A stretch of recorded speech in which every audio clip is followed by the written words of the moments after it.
I love you, Allah.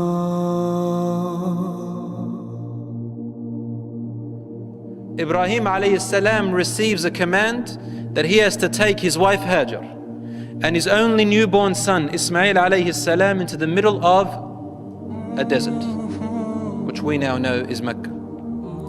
At those days there was nothing there. There was no water, no people, nothing. You know the story.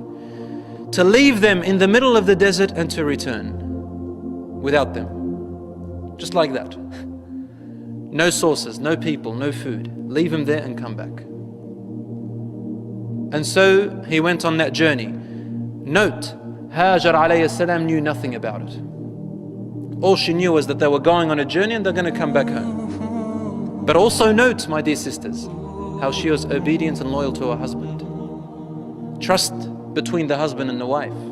He is a prophet of God, and she is obeying him, putting her trust and loyalty in Allah, then her husband. So they went, and when they reached the middle of the desert, they sat down, and Ibrahim alayhi salam stood up, and he started to walk back to Palestine. And he did not ask his wife to follow. So she chased after him. Ya Ibrahim, ila man tatrukana? Who are you leaving us to? There's no one with us. What are you doing? And Ibrahim alayhi salam would not reply to her. Why? Because if he replies, we'll get into a conversation. And he is afraid that his heart may lose itself.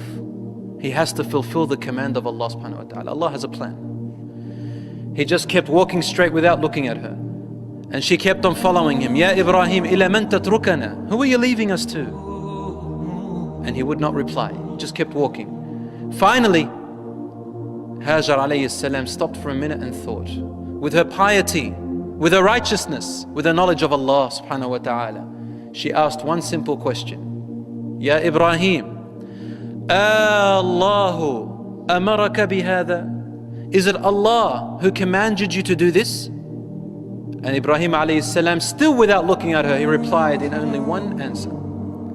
He said, yes. And he kept walking. At this point, Hajar alayhi salam stopped. And she watched her husband walk away. She calmed down and she said the following words. إِذَنْ لَنْ يُضَيِّعَنَ اللَّهُ.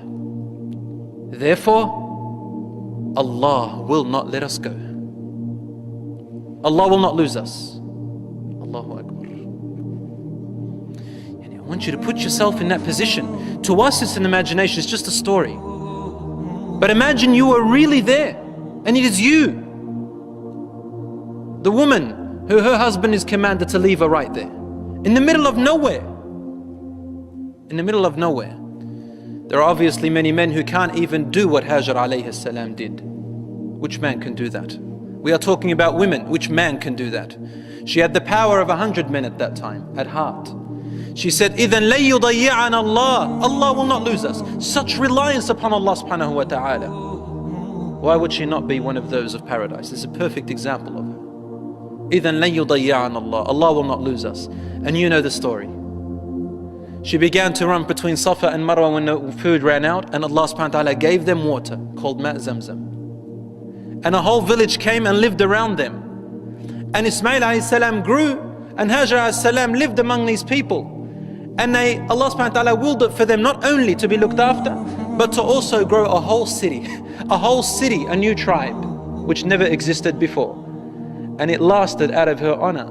Allah subhanahu wa ta'ala honored her in the Quran and honored her till today. Millions of Muslims around the world go, men and women, to carry out the ritual of a woman. One woman.